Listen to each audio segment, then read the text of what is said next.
যাই।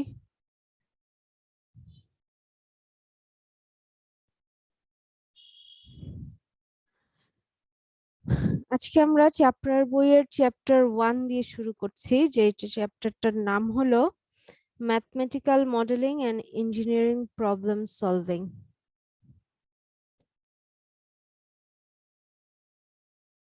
Mathematical modelling কি জিনিস? যে কোনো একটা ইঞ্জিনিয়ারিং প্রবলেম সলভ করার জন্য আমরা প্রবলেমটার যদি আমি একটা ম্যাথমেটিক্যাল মডেল দাঁড় করাতে চাই, সেই কাজটা হলো ম্যাথমেটিক্যাল মডেলিং।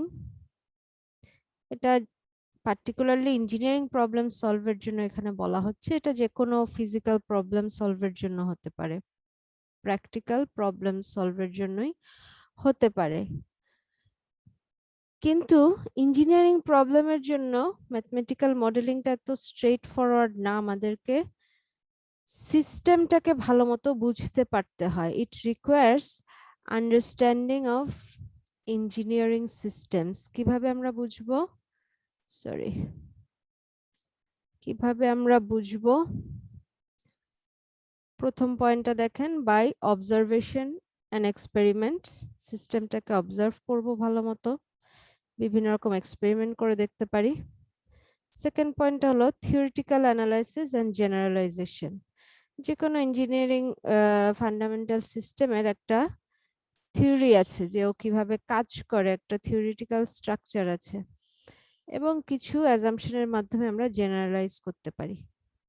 সো এই কাজগুলো কমপ্লিট হলে তখন আমি একটা ম্যাথমেটিক্যাল মডেল দাঁড় করাতে পারি। Computers are great tools. However, without fundamental understanding of engineering problems, they will be useless. আমাদের প্রবলেম সলভিং এর জন্য কম্পিউটার খুবই হেল্পফুল একটা টুল হতে পারে, কিন্তু যদি আমরা ইঞ্জিনিয়ারিং প্রবলেমটা ভালো মতো বুঝতেই না পারি, এটাকে মডেলিং করতে না পারি, তাহলে এটাকে আমি কোনোই কাজে লাগাতে পারবো না। মনে করেন আপনার কাছে অসাধারণ একটা গাড়ি সারাই করার যন্ত্রের টুল বক্স আছে, খুবই ওয়ার্ল্ড ক্লাস একটা টুল বক্স আপনার কাছে আছে, একটা গাড়ি সারাতে দেওয়া হলো আপনাকে। কিন্তু গাড়ির মেকানিক্স যদি আপনি না জানেন, কোন পার্টের কাজ কি, কার সাথে কে সমন্বয় সাধন করে, টুল বক্সের কোন টুলটা দিয়ে আমি কাকে ঠিক করতে পারি, এটা যদি আপনি না জানেন, গাড়ির ইঞ্জিনিয়ারিংটা যদি আপনি না জানেন, তাহলে এই জিনিসটা আপনার জন্য ইউজলেস, তাই না? তাহলে যে কোনো ইঞ্জিনিয়ারিং প্রবলেম সলভিং এর বলা যায় এটা একটা ফ্লো চার্ট। মোটামুটি এই স্টেপগুলোই থাকে। সবার আগে প্রবলেমটা ডিফাইন করতে হয়, ইঞ্জিনিয়ারিং প্রবলেমটা আসলে কি, একটা ফিক্সড ডেফিনেশন থাকা দরকার।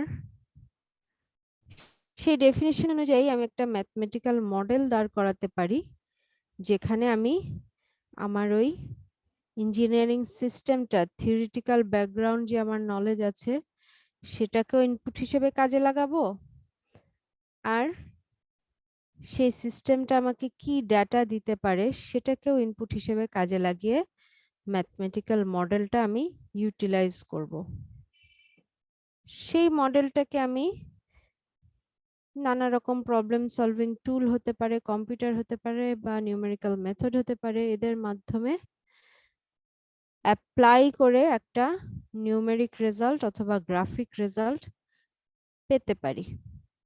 সেই রেজাল্টটাকে আমি কিভাবে অপটিমাইজ করতে চাই, কিভাবে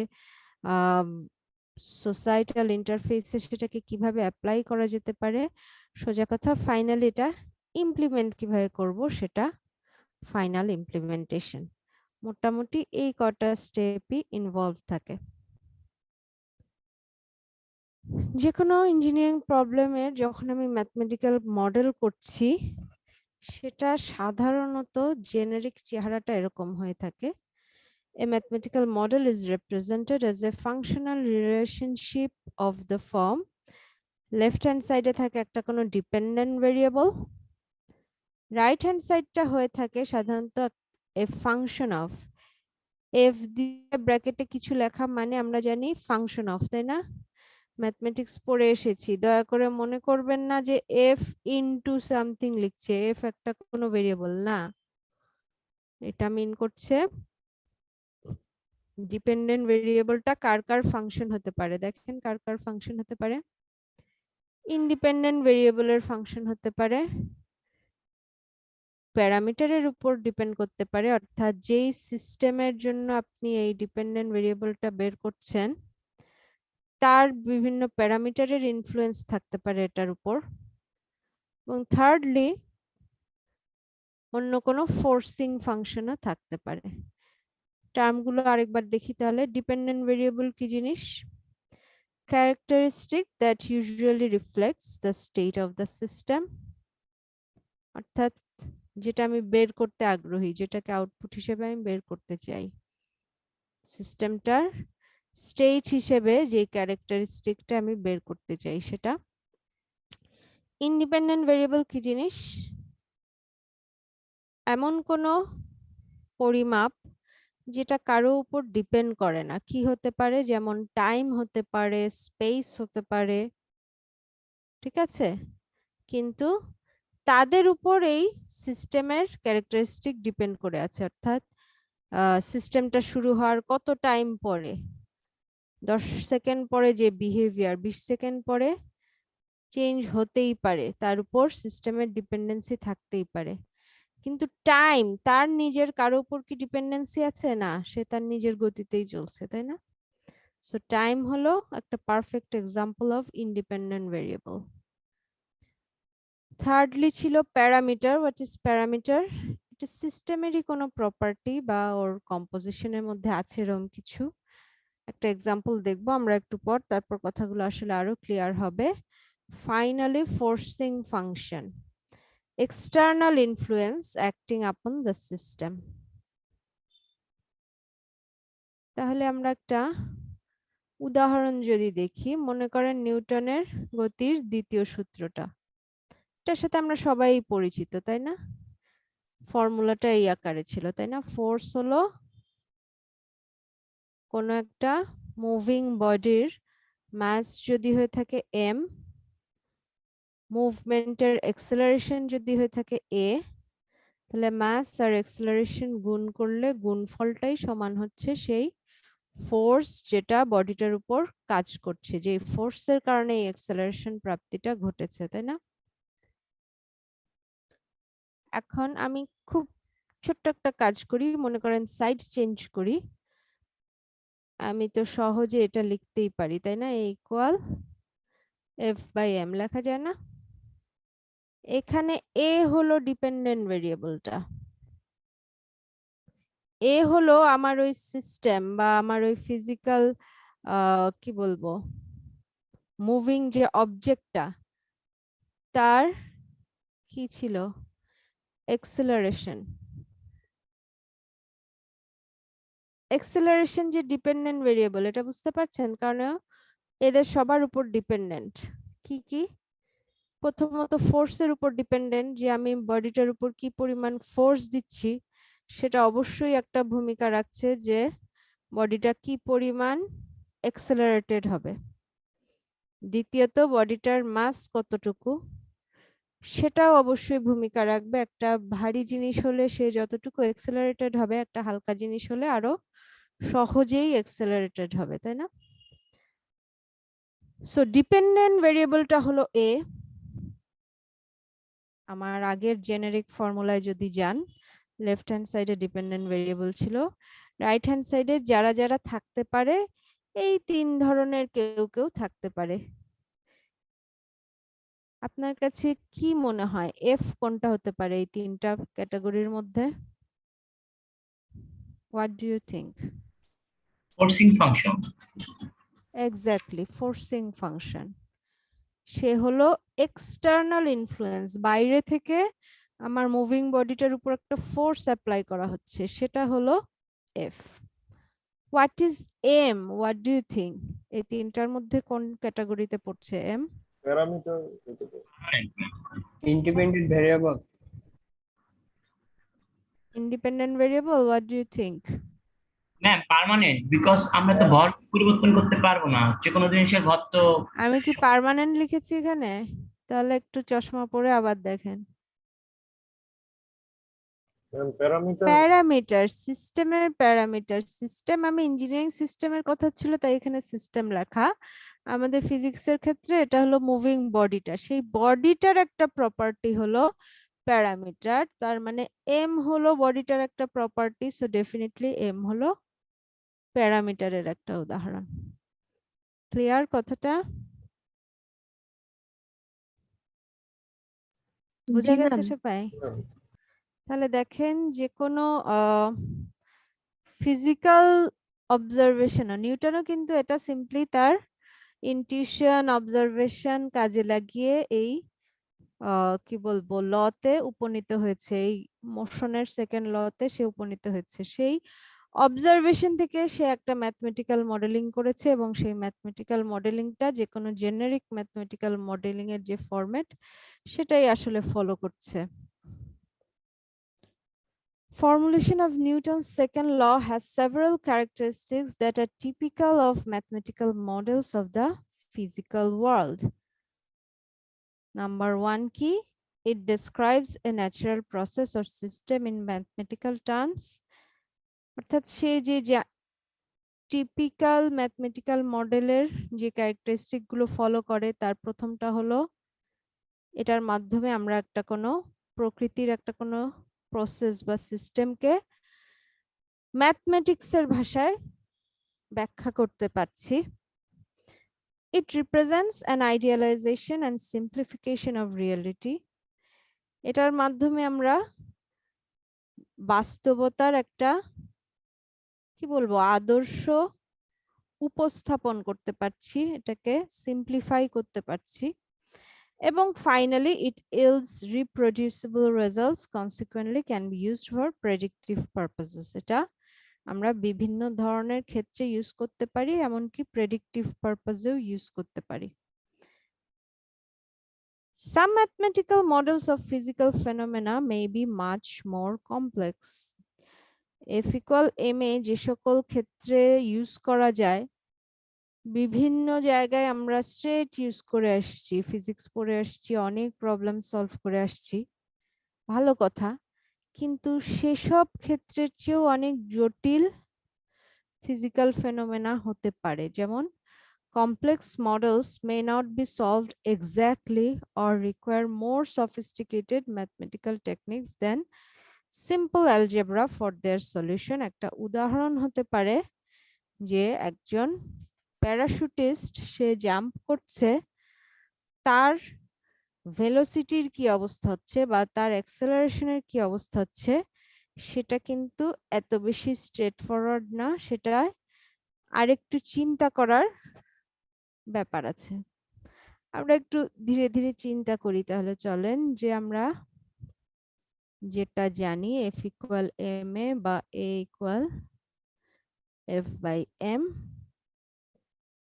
A কে একটু ভেঙে যদি লিখি, অ্যাক্সেলারেশন তো আসলে হচ্ছে সময়ের সাথে ভেলোসিটির কত পরিবর্তন সেটা, তাই না?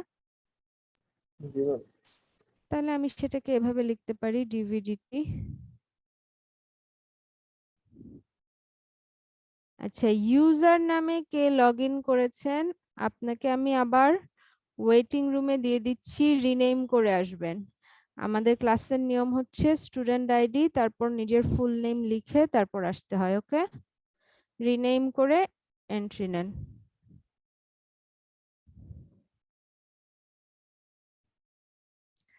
আচ্ছা, যেটা বলছিলাম, এই ফোর্স আবার কি কি ফোর্স আছে চিন্তা করেন তো। একজন প্যারাশুটিস্ট লাফ দিল, প্লেনের থেকে মাটির দিকে লাফ দিল, তাহলে ওর উপর কি কি ফোর্স আছে? What do you think? Definitely downwards একটা ফোর্স আছে গ্র্যাভিটির কারণে, রাইট? তারপর বাতাসের একটা ফোর্স। বাতাসের একটা বাধা আছে, এই ফোর্সটা। বাতাসের একটা রেজিস্ট্যান্স আছে, এয়ার একটা রেজিস্ট্যান্স দিচ্ছে যে। আচ্ছা, ইউজার নামে এন্ট্রি নিয়েছেন, আপনার পরিচয়টা দিবেন,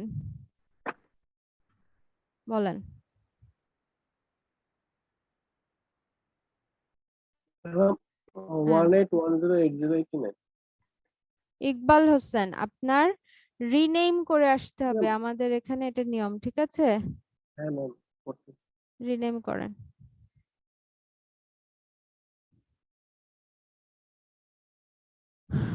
ওকে,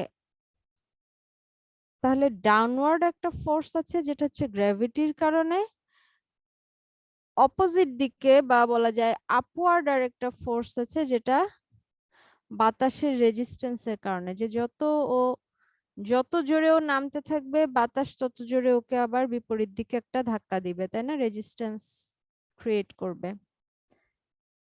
তাহলে নেট ফোর্স বা এফ কি হবে বলেন তো? যদি আমি চিন্তা করি যে অ্যাক্সেলারেশনটা, চিন্তা কেন, আপনারা সবাই জানেন লাফ দিলে অ্যাক্সেলারেশনটা ডেফিনেটলি নিচের দিকেই হচ্ছে, তাহলে নেট ফোর্সে এই দুইজনের কম্বিনেশনটা কেমন থাকবে? এক্স্যাক্টলি, ডাউনওয়ার্ডটা বড় থাকবে, তার থেকে আপওয়ার্ডটা বাদ দিলে যেটা, সেটাই নেট ফোর্স। তাহলে এফডি তো আমাদের সবার কাছে ক্লিয়ার, সেটা হলো গ্র্যাভিটির কারণে অর্থাৎ এমজি, মাইনাস এফইউ তাহলে কি? আপওয়ার্ড যে ফোর্সটা তার উপর মূল ভূমিকা রাখে, যে পড়ছে, যে প্যারাশুটিস্ট পড়ছে, ফল করছে, তার ভেলোসিটির উপর ডিরেক্টলি প্রপোর্শনাল। যত ভেলোসিটিতে সে পড়ছে তত বেশি বাতাস তাকে ধাক্কা দিবে, হালকা ভাবে পড়লে বাতাসও হালকা থাকে, যত স্পিডে পড়ে তত বেশি বাতাস তাকে ধাক্কা দিবে। আর এই প্রপোর্শনালিটি সাইনটা তোলার জন্য আমরা যদি একটা প্রপোর্শনালিটি কনস্ট্যান্ট ইউজ করি সি, তাহলে এটা বলা যেতে পারে সিভি। ওকে,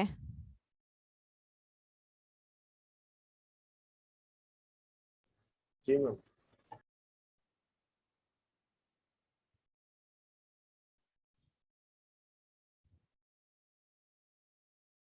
ইকবাল হোসেন আমাকে শুনতে পাচ্ছেন?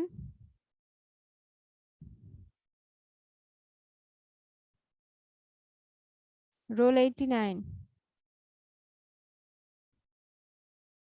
ম্যাম মানে অপশনটা খুঁজে পাচ্ছি না। আচ্ছা, আপাতত ক্লাস করেন, ক্লাস মিস করার চেয়ে নেক্সট দিন যেন মাথায় থাকে। ক্লিয়ার? শুরুতেই রিনেম করে নেবেন, প্রপার প্রোফাইলে গিয়ে রিনেম করার অপশন আছে। আচ্ছা, তাহলে এটা হয়ে গেল সিভি। তাহলে ডিভিডিটি আমরা কি লিখতে পারি? এফ বাই এম ছিল, এটা যদি এফ হয়, এফ বাই এম কি হবে? উভয় পক্ষকে এম দিয়ে ভাগ দিচ্ছি, তাই না? তাহলে এটা হয়ে যাবে জি মাইনাস সিভি বাই এম, তাই না? তাহলে এফ বাই এম এর পরিবর্তে আমরা লিখতে পারি G minus CV by M. Clear? এখন মনে করেন আপনার দায়িত্ব ছিল একটা ফলিং প্যারাশুটিস্টের ভেলোসিটিটা বের করা, ভি বের করা। আপনি ভি বের করার দ্বার প্রান্তে আছেন, কিন্তু এটা একটা ডিফারেন্সিয়াল ইকুয়েশন, এত বেশি স্ট্রেট ফরওয়ার্ড না, তাই না? সো ডিফারেন্সিয়াল ইকুয়েশনের বিভিন্ন যা যা আমরা শিখেছি সেটা ইউজ করতে পারি। ইউজ করে যদি আমরা ধরে নেই তার ইনিশিয়ালি অবস্থা ছিল, সে স্টেডি স্টেট ছিল, রেস্টে ছিল, অর্থাৎ ভেলোসিটি ছিল 0 এট টাইম টি ইকুয়াল 0-তে, তাহলে ক্যালকুলাস আমাদেরকে হেল্প করবে first order differential equation solve করতে, এবং তার সলিউশন অনুযায়ী আমরা বলতে পারি ভেলোসিটি, টার্মিনাল ভেলোসিটি হবে এট টাইম টি তে, ভেলোসিটি হবে gm by c into 1 minus e to the power minus c by m into t। আমি ডিটেইলে যাচ্ছি না, আমি আপনাদেরকে বলতে চাচ্ছি এই জিনিসটা বের করতে আমাদেরকে ক্যালকুলাসের হেল্প নেওয়া লেগেছে। তার মানে এটা কি নিউমেরিক্যাল অ্যানালাইসিস না অ্যানালাইটিক অ্যানালাইসিস? অ্যানালাইটিক। এটা আমাদের একটা অ্যানালাইটিক মেথড। এক্সাক্ট সলিউশনের জন্য আমাদের ক্যালকুলাসের হেল্প লেগেছে। এবং এখানে দেখেন যে কোনো ম্যাথমেটিক্যাল মডেলিং এর সব কম্পোনেন্ট গুলোই আছে। ভেলোসিটি হলো সেই ডিপেন্ডেন্ট ভেরিয়েবলটা, ফোর্সিং ফাংশন এরা, এবং প্যারামিটার হলো সি, সরি ফোর্সিং ফাংশন জি কে পয়েন্ট করছে আসলে, এক্সটার্নাল ফোর্স ছিল ফোর্সিং ফাংশন, তাই না? আর জি কি জিনিস? আমাদের গ্র্যাভিটির জন্য যে ফোর্সটা, তাই না? গ্র্যাভিটি যে কত 9.8 মিটার পার সেকেন্ড স্কয়ার করে টানতে থাকে সেটা।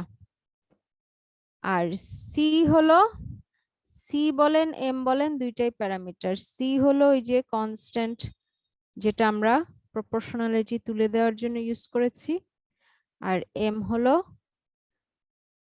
সেই প্যারাশুটিস্টের মাস, তাই না? আচ্ছা দেখেন, সি এর একটা ফর্মাল নাম আছে ড্র্যাগ কোএফিসিয়েন্ট।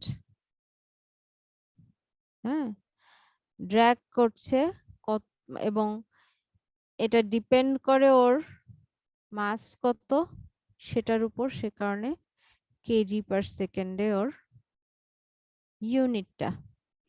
আর ফাইনালি টাইম টি হলো ইন্ডিপেন্ডেন্ট ভেরিয়েবল। আমরা সবাই জানি, শুরু থেকেই বলছিলাম টি হচ্ছে একটা perfect example of independent variable.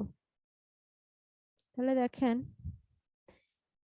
এটা ছিল এক্সাক্ট সলিউশন বা অ্যানালাইটিক সলিউশন, কারণ আমি এখান থেকে সরাসরি ভেলোসিটি পেতে চাইলে আমাকে ক্যালকুলাসের হেল্প নিয়ে first order differential equation solve করতে হয়েছে।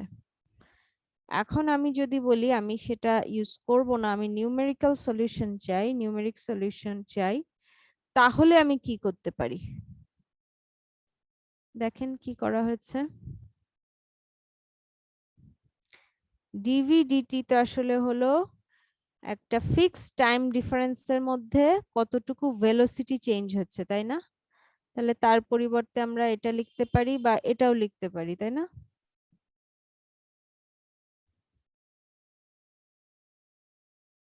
পারি তো। জি ম্যাম। এটার পরিবর্তে এটা লেখা বা এটা লেখা যে সেম, সবাই বুঝতে পারছেন? আর রাইট হ্যান্ড সাইড যা ছিল তাই, এখানে যা ছিল তাই, ঠিক আছে? তারপরে আর কিছুই না, একটু সাইড চেঞ্জ হয়েছে জাস্ট, এটাকে লেফট হ্যান্ড সাইডে রেখে বাকি সবটা রাইট হ্যান্ড সাইডে চলে গেছে। অর্থাৎ দেখেন, ডিভি ডিটির পরিবর্তে আমি লিখেছি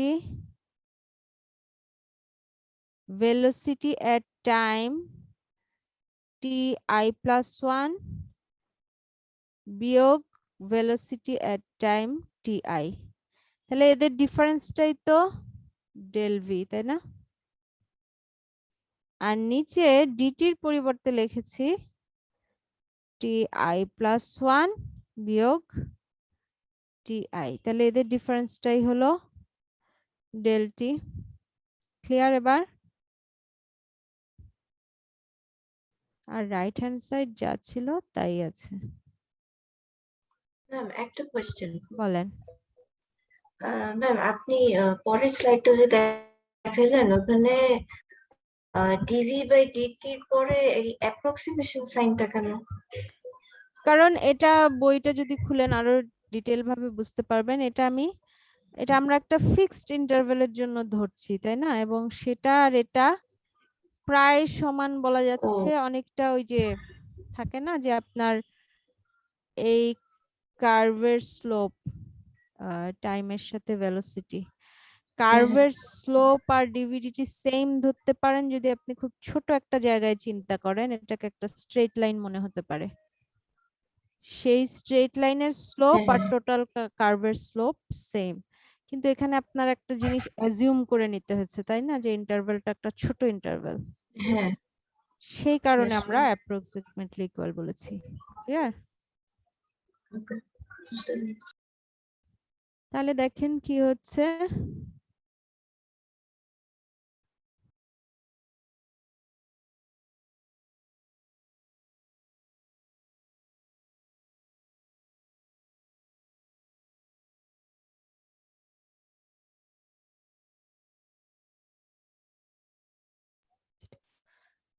ঠিক আছে, তাহলে দেখেন আগের স্লাইডে যদি আমি যাই, কি হলো, আমাকে শোনা যাচ্ছে? জি ম্যাম। ম্যাম আমাদের ক্লাস কি রেকর্ড হবে? রেকর্ড কিন্তু অন করা নেই। না, আমি সাধারণত রেকর্ড করি না, কারণ আমি চাই আপনি ক্লাসে অ্যাটেন্টিভ থাকবেন, ক্লাস লেকচার তুলবেন, এবং ক্লাস শেষে কোনো কনফিউশন থাকলে অবশ্যই আমরা কাউন্সিলিং করব, কাউন্সিলিং আওয়ার নেব। ওকে, জি ম্যাম। জি ম্যাম। আচ্ছা, যেটা বলছিলাম, এখন সাইড চেঞ্জ করি, আমি জাস্ট ফাইনাল ভেলোসিটি যেহেতু জানতে চাই, সো আমার লেফট হ্যান্ড সাইডে থাকবে velocity at time T plus 1, আর রাইট হ্যান্ড সাইডে এই পুরোটা এদিকে গুণ হয়ে যাবে, তার সাথে যোগ হবে টি টাইমে ভেলোসিটিটা, তাই না? তার মানে টি টাইমের velocity plus G minus C by M velocity. বলেন তো, এই ভেলোসিটির পাশে তো কোনো টাইম লিখিনি, এটা কি হওয়ার কথা? What do you think? Independent. T i তো কোন টাইমের? টি টিআই টি আই এর হওয়া, রাইট, ভেরি গুড। আর তার সাথে গুণ হয়ে যাবে টাইমের ডিফারেন্সটা, টি প্লাস 1 মাইনাস টি। এটা হলো নিউমেরিক সলিউশন, এটা হলো এক্সাক্ট সলিউশন, এটা হলো নিউমেরিক সলিউশন। নামই যেহেতু এক্সাক্ট সলিউশন, আপনারা সবাই বুঝতে পারছেন এটা ইউজ করলে আমরা এক্সাক্ট ভ্যালুটা পাবো। আমাদের এখন দেখার বিষয়, নিউমেরিক সলিউশন ইউজ করলে এক্সাক্ট ভ্যালু নাও যদি পাই, অনেক ডিফার করে কিনা। Find and compare the values of final velocity using t এর বিভিন্ন ইন্টারভাল টাইম, 0 হতে পারে, 0 তে কত, 2, 4, 6, 8 ইত্যাদি। এবং স্টেপ গুলো হলো, ফার্স্টে এক্সাক্ট সলিউশন ইউজ করে বের করো, second step numerical solution use করে বের করো, এবং finally compare the results. Clear? এটা ছিল আমাদের এক্সাক্ট সলিউশন, এটা ছিল আমাদের নিউমেরিক সলিউশন। ওকে, এবং বইয়ে দেখবেন এই অঙ্কটাই হলো এক্সাম্পল 1.1, যেখানে বলা হচ্ছে একজন প্যারাশুটিস্টের মাস দিয়ে দেওয়া আছে, সে লাফ দিচ্ছে একটা স্টেশনারি হট এয়ার বেলুন থেকে। ইউজ এত, বইয়ে এটা হচ্ছে আসলে অ্যানালাইটিক মেথডের ইকুয়েশনটা, অর্থাৎ এটা ইউজ করে আপনাকে কম্পিউট করতে বলছে velocity prior to opening the shoot, অর্থাৎ সে জাম্প করে পড়ছে, প্যারাশুট ওপেন হওয়ার আগে পর্যন্ত তার ভেলোসিটি কি অবস্থা হয়েছে। এবং আরেকটা ভ্যালু দিয়ে দিচ্ছে কার, বলেন তো এটা কার?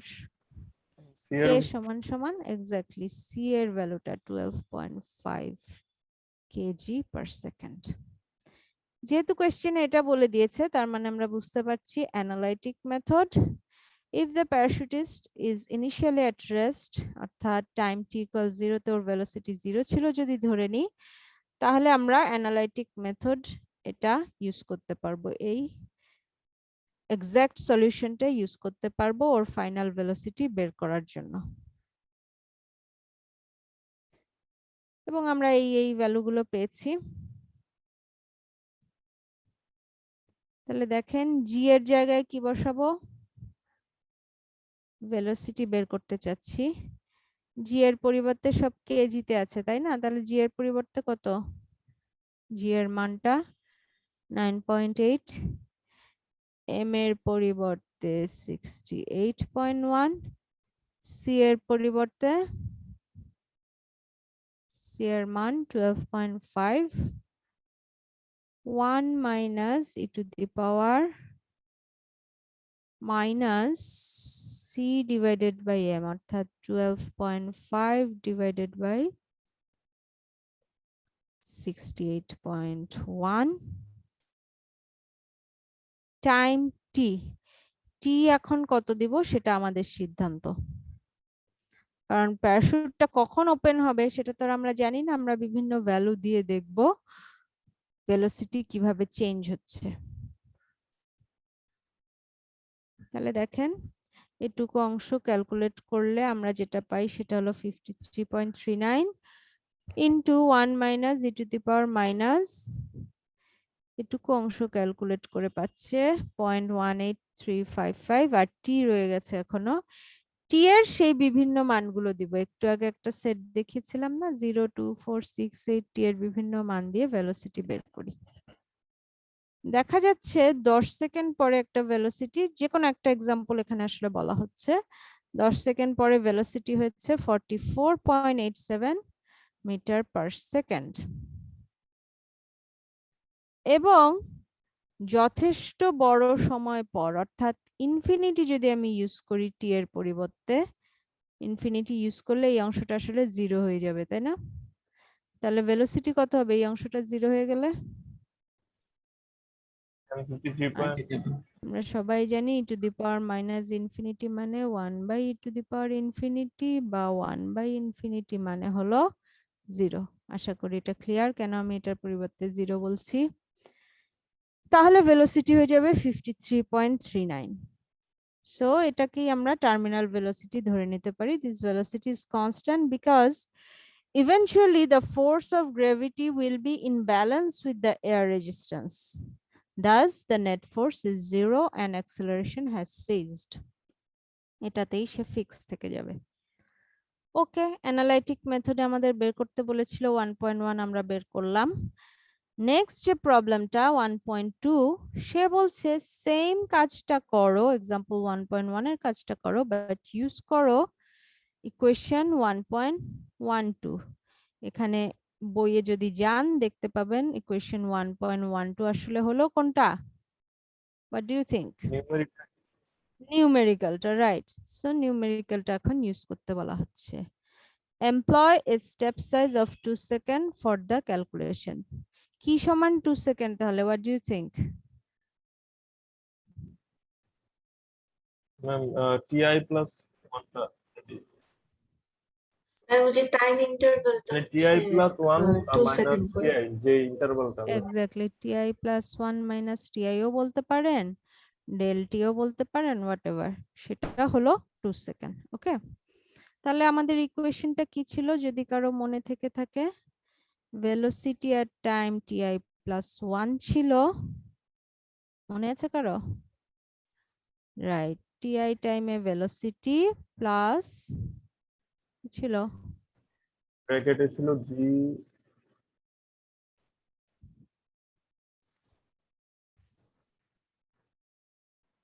সিএম বাই হচ্ছে ভিটি ভিটিআই সিএম বাই কি ছিল? কিছু ছিল না c m by, c m by T. Sorry c v by M.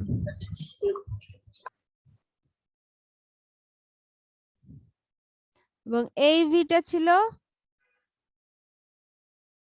শুরুর ভি, সেটা পুরাটার সাথে হচ্ছে ডেল টি মাল্টিপ্লাই ডেল টিও বলতে পারেন, টিআই প্লাস 1 মাইনাস টিআইও বলতে পারেন। ওকে, তাহলে এটা ছিল নিউমেরিক সলিউশনটা। এখন আমি এটা জানি, এটা জানি, এটা জানি, ভালো কথা। এটা কি জানি? এটাও জানি, ভালো কথা। কিন্তু এটা কি জানি? জানি নাকি? চিন্তা করেন তো একটু। একটা ক্ষেত্রে অন্তত জানি, জানি না? যে টাইম যদি 0 হয় তখন ভেলোসিটি 0, এটা ধরে নিয়ে আমরা আগেরটাও শুরু করেছি, এটাও তাই করতে হবে, রাইট? তাহলে আমরা এটা দিয়েই শুরু করি। তার মানে এটা হয়ে যাবে কত? প্লাস 9.8 মাইনাস সি কত ছিল? এগুলো তো 0 হয়ে যাবে না, ভেলোসিটি 0 হয়ে যাবে। আচ্ছা, 0 দিয়ে হোয়াটএভার গুণ হবে, সো 0 হয়ে যাবে। আর এই জায়গায় কি লিখবো? 2, এক্স্যাক্টলি।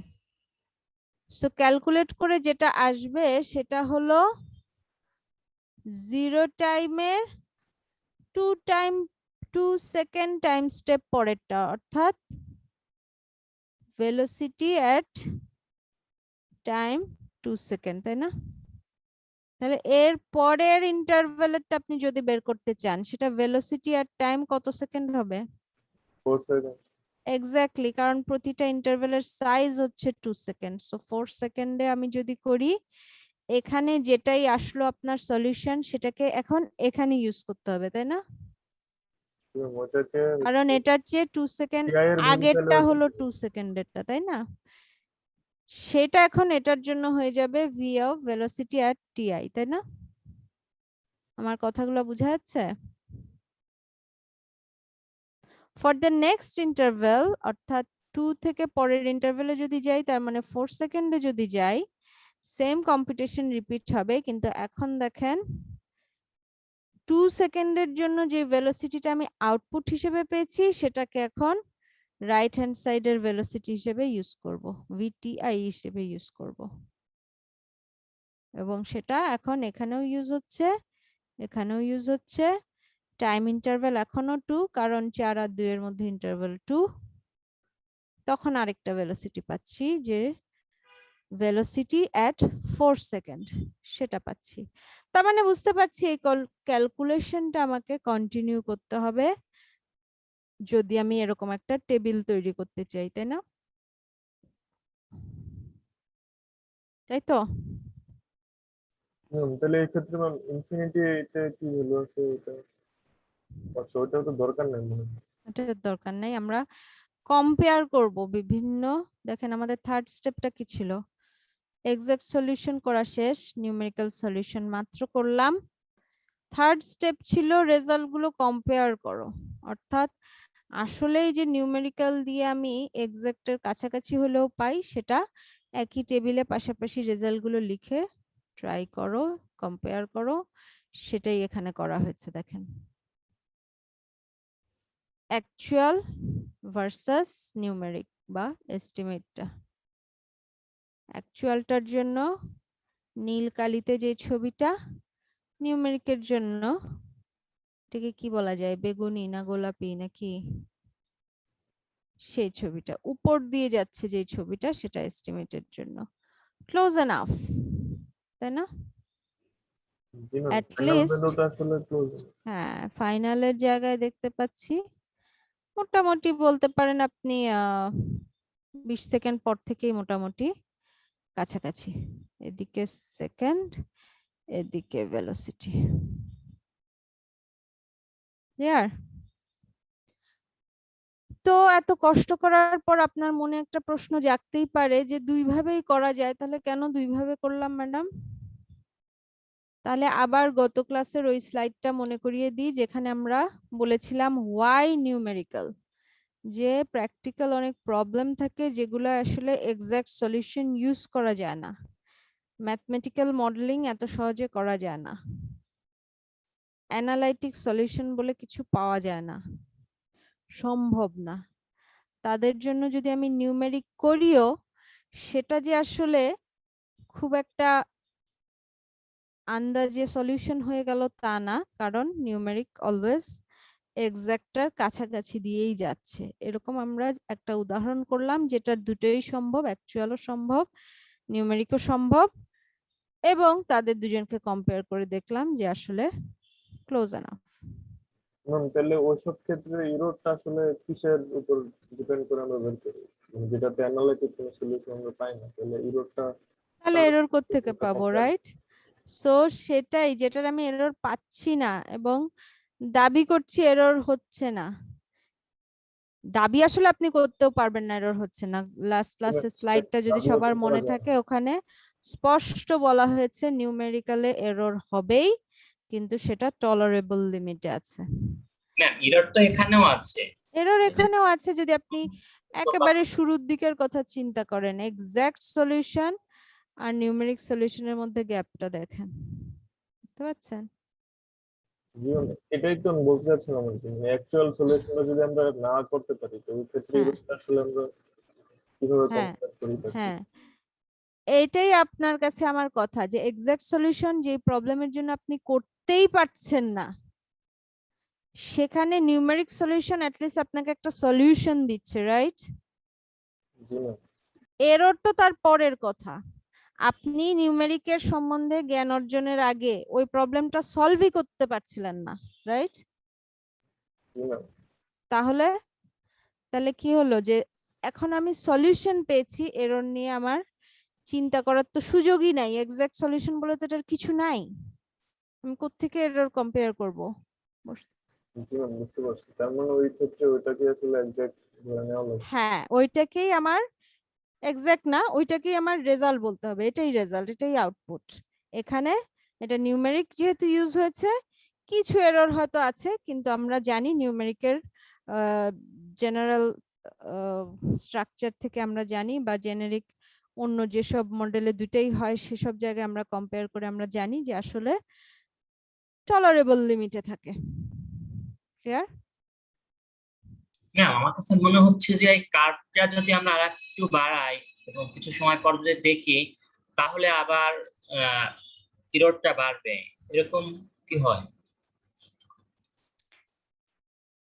এরকম হয় একটা, আগে আমি আরেকটা কথা বলি, যে এরর যখন কমে আসছে সেই জায়গাটাতে আসতেও কিন্তু আমাদের একটা বড় জিনিস বিসর্জন দিতে হচ্ছে। সেটা কি, বা বড় একটা কষ্ট মেনে নিতে হচ্ছে। সেই কষ্টটা হলো আমাদের কম্পিউটেশনাল কষ্ট। কত কিছু কম্পিউট করতে হয়েছে, দেখছেন?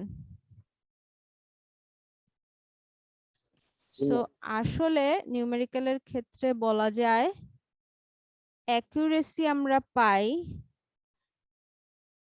at the cost of computational complexity. Clear কথাটা? সো এই দুইজন যে বিপরীতভাবে জড়িত, এটা আমরা মাথায় রেখে দিব, যে যত আপনার মনে হবে এত কষ্ট কেন করছি, জীবন ধ্বংস হয়ে যাচ্ছে, তত মনে রাখবেন যে আমি লাইফে একটা অ্যাকুরেট রেজাল্ট চাই, সেজন্য কষ্ট করছি। ক্লিয়ার? জি ম্যাম, বুঝতে পেরেছি। তাহলে দেখেন, আমার আরো কিছু টপিক ছিল, তো আজকে আসলে এখানে খুব নয়েজ হচ্ছে, আমাকে মনে হয় এখানে শেষ করে দিতে হবে। আমি এই লেকচার স্লাইডটা আপ করে দিব, আর খুব ছোট্ট একটা টপিক বাকি ছিল, সেটা আপাতত সেলফ স্টাডি লিখে রাখবো। নেক্সট ক্লাসের শুরুতে আমি তাও একবার জিজ্ঞেস করব এখানে কারো কোনো অসুবিধা হয়েছে কিনা। ওকে? চ্যাপ্টার 1 যেহেতু বুঝতেই পারছেন, ইন্ট্রোডাক্টরি কথাবার্তা, খুব জটিল কিছু না।